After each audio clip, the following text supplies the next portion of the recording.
Well, welcome back. It's been a couple days, but back to it. If you remember last, we pulled the engine out and it's sitting there on the stand. And we probably won't do much with that for a while, but we're going to proceed on with the car.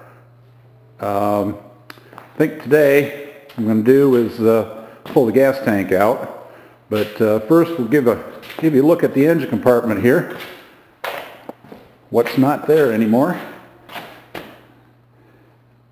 Everything's looking pretty good in there. I don't see any signs of rust or anything. Everything looks pretty solid.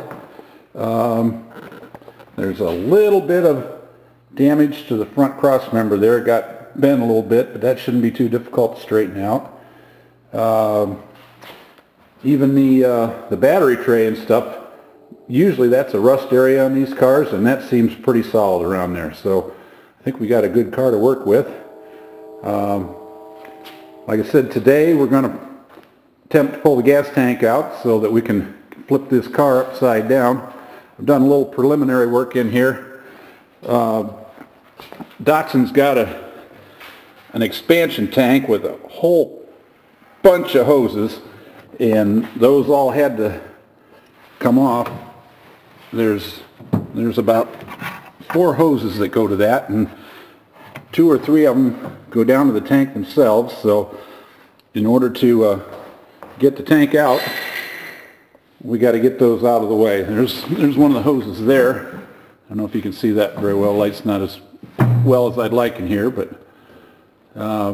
anyway, we got all the hoses disconnected from the expansion tank, and now it's time to get underneath the car and see what we can do about getting the tank out. Got the car up on the ramps, and got some chocks in front of the wheels so it won't roll anywhere, and we'll go from there.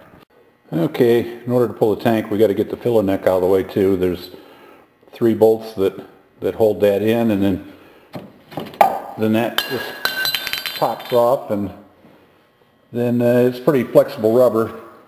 You can kind of bend it out of the way a little bit, and then it'll pop through the hole. Okay, we are down underneath the car. Just to show you the connections that need to be taken off. There went my light. Underneath here, we got a hose here that goes up to the electric fuel pump. That has to come off. There's another that's probably a return hose from up front, up the carburetors, and then you got a couple of electrical connectors that go to the float in the tank. I don't know if I can throw a little more light on here, show you what's going on. And then once we get those hoses off, there's a strap here that has to come off, and then another strap right here, and that'll allow the tank to drop down. Hopefully things aren't too rusted underneath here, and it should come off pretty easy. Yeah, the tank's got a drain in it, so I think there's a little more in there than what I thought. Looks like we're going to be getting about a gallon or 2 out of there. So we'll drain it pretty good first before we try to drop it out. Well, there it is. It's out. What a pain in the butt that was. The 2 hoses on top, you never get those without pulling the tank out, so the hoses have to come with the tank. And that filler neck, even though it's a little bit flexible, it's still kind of hard to get through the passageways underneath there. I wanted to show you one thing underneath here. I don't know if you can see it too well. The one hose, let's see if I can point it out here.